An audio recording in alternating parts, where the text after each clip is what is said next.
பென்னாகரம் தொகுதியில் போட்டியிடும் பாமக முதலமைச்சர் வேட்பாளர் அன்புமணி ராமதாஸின் சொத்து மதிப்பு 30 லட்சம் ரூபாய் என அவரது உறுதிமொழி பத்திரத்தில் தெரிவிக்கப்பட்டுள்ளது. கையிருப்பு 50,000 ரூபாய் இருப்பதாகவும் தங்க நகைகள் உட்பட 30,12,915 ரூபாய் மதிப்பில் அசையும் சொத்துக்கள் இருப்பதாகவும் அன்புமணி கூறியிருக்கிறார். சொந்தமாக கார் இல்லை என்றும் அசையா சொத்துக்கள் கிடையாது எனவும் அவர் தெரிவித்துள்ளார். அன்புமணியின் மனைவி சௌமியாவிற்கு கையிருப்பு 55,000 ரூபாய் எனவும் தங்கம், வெள்ளி, வைர ஆபரணங்கள் என 6,70,46,562 ரூபாய் மதிப்பில் அசையும் சொத்துக்கள் இருப்பதாக உறுதிமொழி பத்திரத்தில் குறிப்பிடப்பட்டுள்ளது.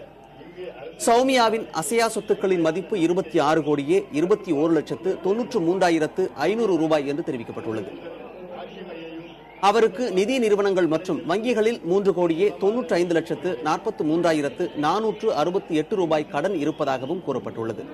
இதேபோல் அன்புமணியின் மகள் சஞ்சித்ராவின் சொத்துக்களின் மதிப்பு 23,62,111 ரூபாய் என்றும் மற்றொரு மகள் சங்கமித்ராவிற்கு 24,99,483 ரூபாய் மதிப்பிலான சொத்துக்கள் இருப்பதாகவும் அன்புமணியின் உறுதிமொழி பத்திரத்தில் தெரிவிக்கப்பட்டுள்ளது.